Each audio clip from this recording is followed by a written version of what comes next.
Là, ce journal avec les enseignements des États généraux de la communication. Les réflexions ont abouti à une batterie de recommandations, en somme toute en phase avec la vision des réformes auxquelles le président de la République a engagé le gouvernement pour le secteur communication, presse présidentielle. Le président de la République a rehaussé de sa présence pour lancer officiellement les États généraux de la communication. Les travaux ont duré 3 jours, les conclusions tirées à la hauteur du haut niveau de la rencontre. Plus d'accent à mettre sur la formation au métier de l'information et de la communication, une politique pratique agissante en matière de financement des entreprises culturelles et de l'économie des médias, bref, des recommandations pour l'essentiel qui tendent vers une évolution véritable de ces secteurs. Ici, le gouvernement et les communicateurs sont directement interpellés. Au gouvernement de mettre en pratique ces recommandations. Sa capacité déjà exprimée à l'organisation de ces États généraux doit être confirmée par le suivi de l'application à travers les textes de loi, les arrêtés et autres décrets.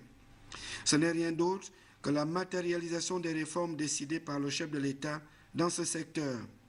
Aux communicateurs d'accepter de se remettre en cause face aux défis de la compétence, de l'efficacité, de l'excellence et de l'observation des principes déontologiques régissant leurs différents secteurs d'activité.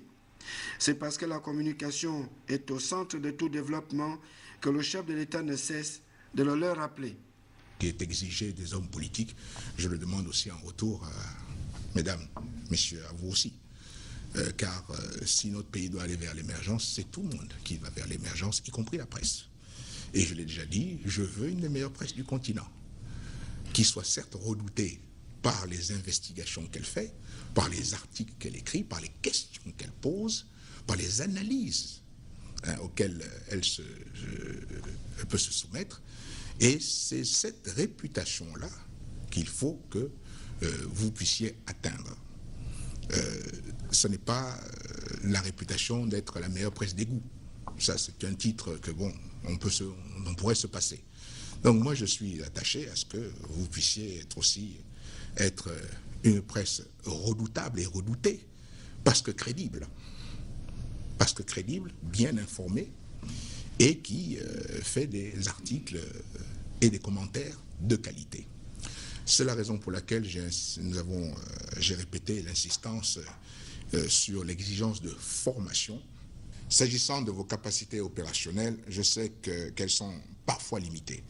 Le gouvernement devra poursuivre les efforts, de nombreux efforts déployés en vue de les renforcer.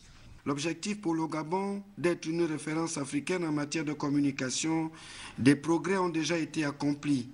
Chaque parti doit donc continuer à travailler, communicateurs et gouvernement. La volonté présidentielle, elle est déjà exprimée sur la question depuis 2009.